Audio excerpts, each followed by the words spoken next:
Ladies and gentlemen, welcome back to Stream Dialogue, people of Africa, people of the world. So, one of the things about the destabilization of Africa and a lot of problems in Africa throughout the continent can be traced back or traced to Europe's thirst for energy, especially in the last, let's say, 3 years. A la Ukraine, Russia. You get it? Does it ring? Does something click? Yes. That conflict has exposed Europe's, or it makes Europe's thirst for energy even more. So when the coup or the revolution happened in Nigeria, you saw this strong reaction from France in particular. But right next to France was the European Union. And you remember one official from the European Union said, when the sanctions and the embargo was put on Niger, she was so confident that the new authority will collapse in 1 week. Why? She was so confident. She said the hospitals, the country is running out of food and medicine, that they will collapse. So, such strong measures. Why? Uranium, of course, but there was something else. There was something else that the Europeans realized was in threat. And I will tell you about that thing. That thing is the pipeline from Nigeria through Niger, through Algeria, that will supply natural gas to Europe. Why? You remember Russia used to ship cheap natural gas from to Europe, which allowed Germany especially to become this big economic power that it was. It is known for its huge manufacturing industry. German cars, German technology was big around the world. So if you notice, ever since then, since the conflict in Ukraine spiral up, these European countries' economies, their production has gone way down. So if us Africans, us as analysts, we have realized the strategic advantage we have,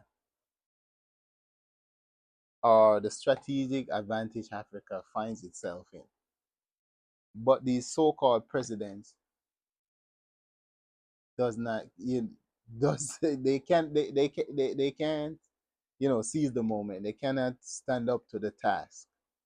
But it's up to African youths, Pan-Africanists, to push this message, of course, to the population, of course, but so that new push this message so that new leaders, as what we see in Burkina Faso, Niger, and Mali, can rise within these countries to unite our efforts, to unite the continent, and to take advantage of these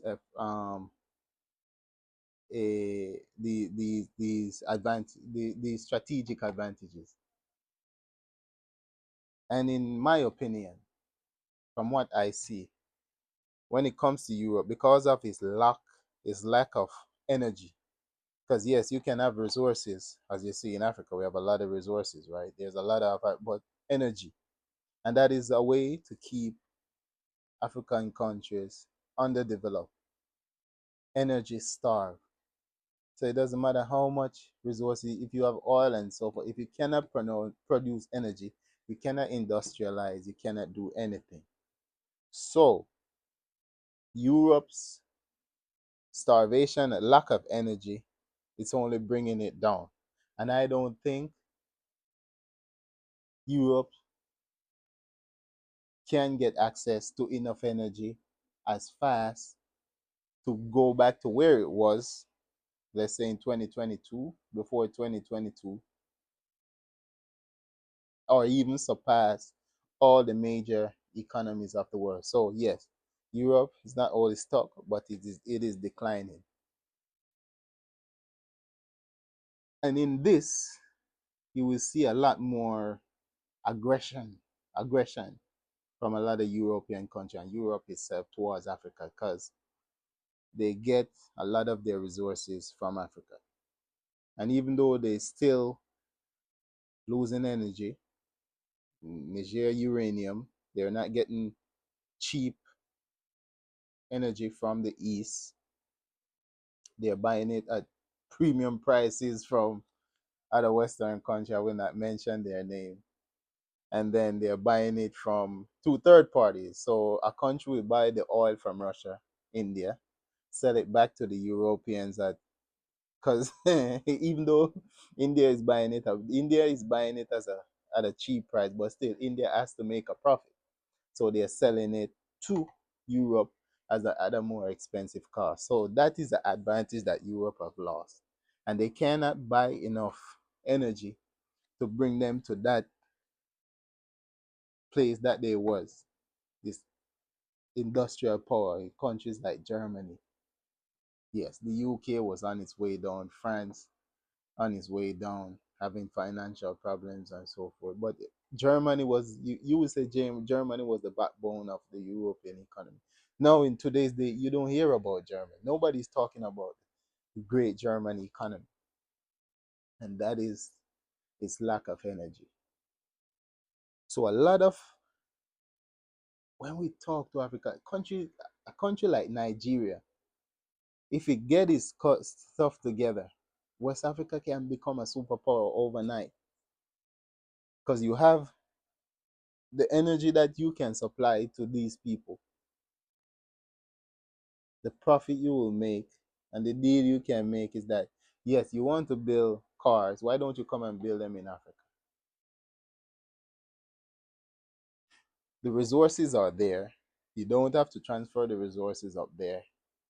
Everything is down there. So you bring everything down, just like China. Instead of China being the manufacturing hub of the world, Africa can also be a manufacturing hub of the world, or even the biggest manufacturing hub of the world. So that explains this desperation, this support for terrorism in the Sahel, and also it explains the destabilization of the DRC. Because one of the things they're looking at is like green energy. They want to get access to a lot of these precious mineral that will help in this clean energy that they're looking for. So also have a lot of African countries, West Africa in particular, has to get strong energy policies, develop their energy infrastructure. A lot of African countries cannot supply electricity for more than 17 hours a day. That is a major problem. That is a major problem. If you cannot supply electricity for more than 17 hours in a day, how are you going to industrialize? You can't even build a pharmaceutical plant in your country.